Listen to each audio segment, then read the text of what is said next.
Literal zone ಅಂದರೆ ನೀರು ಎಜ್ಜಿಂದ ನೀರು ಹೊರಗಡೆ ಬರುವ ಭಾಗ. ಇಲ್ಲಿಗ ದಿನ ದಿನ ಡ್ಯಾಮ್ ನೀರು ಬಿಟ್ಟಂಗೆ ನೀರು ಲೆವೆಲ್ಲು ಚೇಂಜ್ ಆಗ್ತಾಯಿದೆ. ಸೊ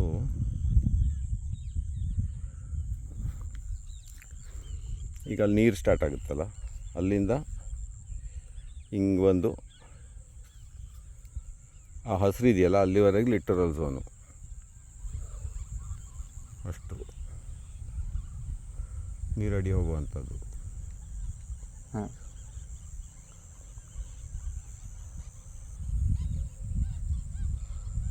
ಸೊ ಇಲ್ಲಿಂದ ಅಲ್ಲಿವರೆಗೆ ಬರುವ ಗಿಡಗಳು ಲಿಟರಲ್ ಝೋನ್ ಪ್ಲಾಂಟ್ಸ್. ಇಲ್ಲಿ ಯಾವುದೆಲ್ಲ ಲಿಟರಲ್ ಝೋನ್ ಪ್ಲಾಂಟ್ಸ್ ಇದೆ ಅಂದರೆ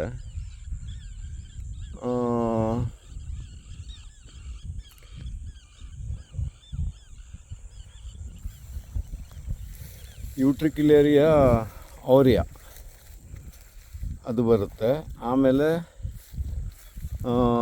ಕ್ರಿಪ್ಟೋಕೊರೈನು,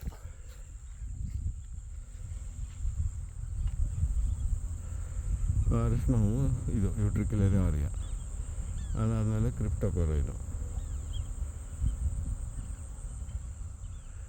ಕ್ರಿಪ್ಟೋಕೊರೈನ್ ಆದಮೇಲೆ ಒಂದೊಂದು ನಿಂಫಿಯಾ, ಅಲ್ಲೊಂದು ಇಲ್ಲೊಂದು ಒಣಗಿರೋದು. ಆಮೇಲೆ ಹಂಗೆ ಮೇಲೆ ಹೋಗ್ತಾ ಇದ್ದಂಗೆ ಸ್ಕ್ರೈಪಸ್ಸು,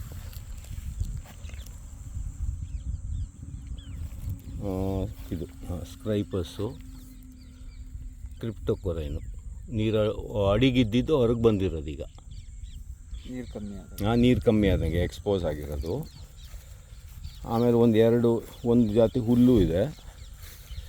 ಹಂಗೆ ಮೇಲೆ ಬಂದಂಗೆ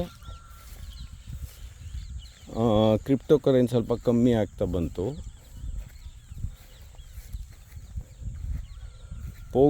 ಲಿಮ್ನೋಫಿಲಿಯಾ ಸ್ಟಾರ್ಟ್ ಆಯಿತು. ಈ ಲಿಮ್ನೋಫಿಲಿಯಾ, ವೈಟ್ ಕಲರ್ ಹೂವಿನ ಲಿಮ್ನೋಫಿಲಿಯಾ, ಆಲ್ಟರ್ನೇಟ್ ಥರ ಇದು.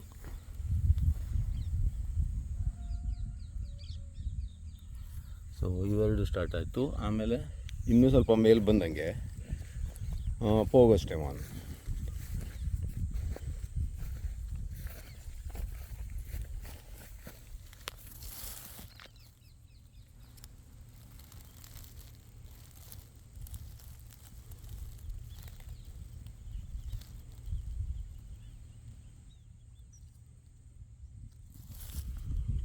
ಪೋಗೋಸ್ಟೆಮಾನ್ ದಾಟ್ಕೊಂಡು ಮುಂದೋದಂಗೆ ಲಾಸ್ಟಿಗೆ ಇದು ಹೈಗ್ರೋಫಿಲಿಯಾ ಸ್ವಲ್ಪ ಒಣಗಿದೆ. ಅದು ಡ್ರೈ ಆಗ್ತಾ ಬಂದಿದೆ. ಸೊ ಲಿಟರಲ್ ಝೋನ್ ಪ್ಲಾಂಟ್ಸ್ ಅಂದರೆ ಹೈಗ್ರೋಫಿಲಿಯಾ ಫಸ್ಟು ಮೇಲ್ಗಡೆ ಭಾಗ. ಅದಾದಮೇಲೆ ನೆಕ್ಸ್ಟ್ ಬರೋದು ಲಿಮ್ನೋಫಿಲಿಯಾ, ಅಲ್ಲಲ್ಲಿದೆ. ನಡುವಲ್ಲಿ ಕೆಲವು ಪೋಗೋಸ್ಟೆಮಾನು, ಸ್ಕ್ರೈಪಸ್ಸು. ಆಮೇಲೆ ಮುಂದೋದಂಗೆ ಲಿಮ್ನೋಫಿಲಿಯಾ, ಇನ್ನು ಮುಂದೋದಂಗೆ ಕೆಲವು ಲಿಂಫಿಯಾ. ಅದಾದಮೇಲೆ ಪುನಃ ಕ್ರಿಪ್ಟೋಕೊರೈನು. ಅದಾದಮೇಲೆ ಇದು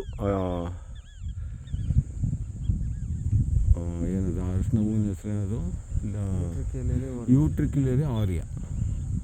ಅದಾದಮೇಲೆ ನೀರಲ್ಲಿಂದ. ಸೊ ಲಿಟ್ರಲ್ ಝೋನ್ ಅಂದರೆ ಒಂದು ಜನರಲ್ ಐಡಿಯಾ ಆಯ್ತಲ್ವಾ? ನೀರು ಎಜ್ಜಿಂದ ನೀರು ಬದಿ ಬೆಳೆಯೋ ಗಿಡಗಳು ಲಿಟ್ರಲ್ ಝೋನ್ ಪ್ಲಾಂಟ್ಸ್.